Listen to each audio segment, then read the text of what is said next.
He is the other architect we brought in after Thomas Fuller. His architectural design style is known as Richardsonian Romanesque. It's literally named after him. Romanesque, think early medieval period, big rounded arches as opposed to the pointy Gothic ones.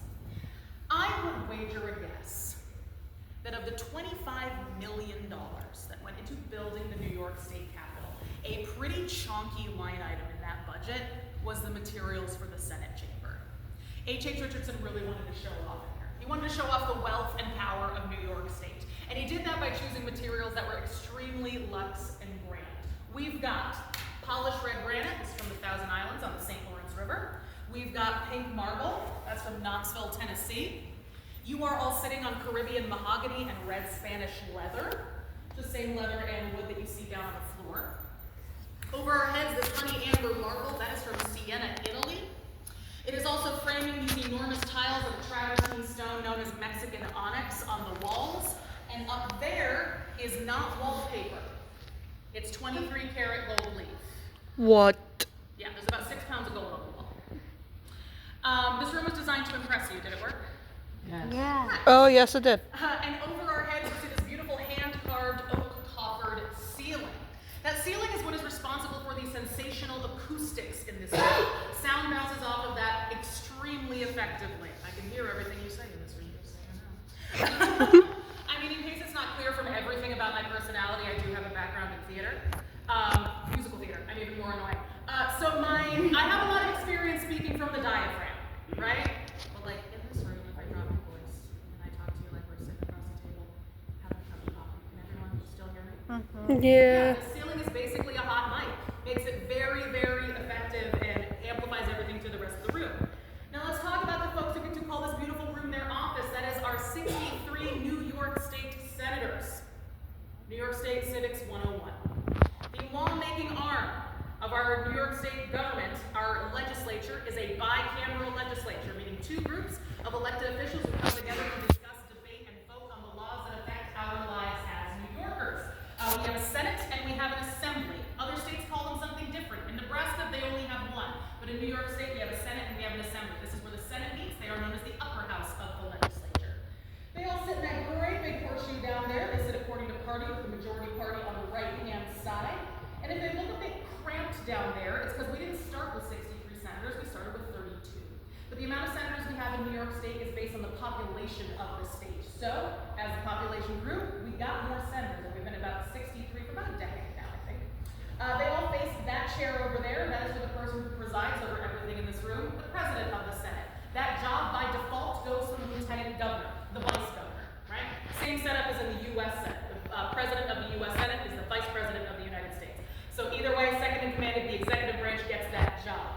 But also, just like in the U.S. Senate, it's not usually the lieutenant governor in that seat, it's usually the majority leader.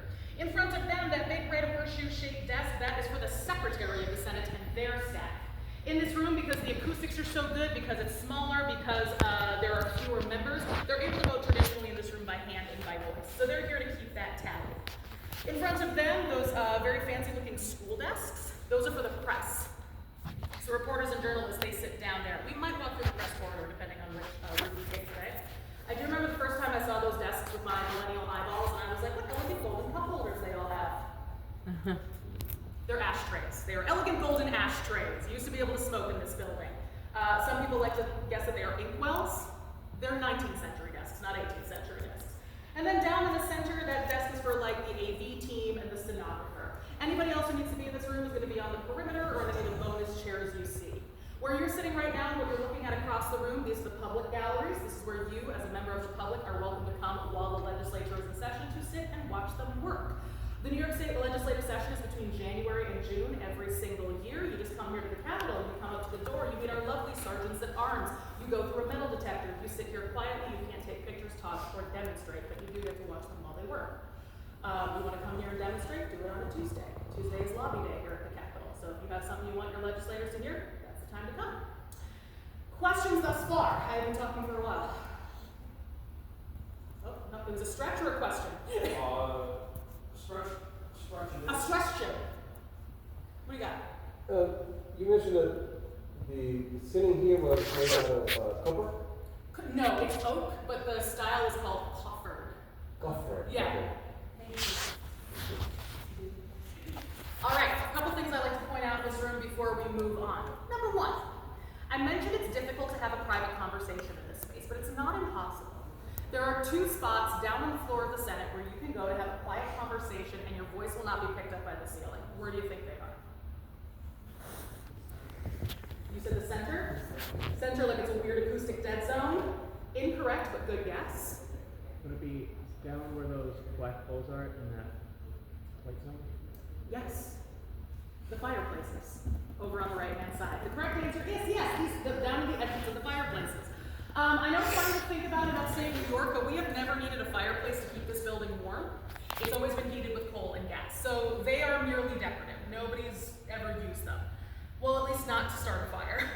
But they are very useful in terms of having a quiet conversation because at the base, at their opening, they're 6 feet tall by 6 feet wide by 6 feet deep, which means multiple adults can tuck into the fireplaces and have a quiet conversation, and their voices will not be picked up by the ceiling. That's why we call them the whispering fireplaces.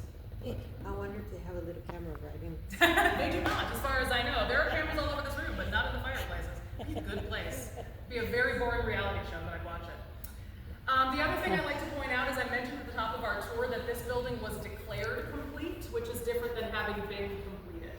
And this is one of those rooms where that's obvious as soon as you know where to look, and once you start seeing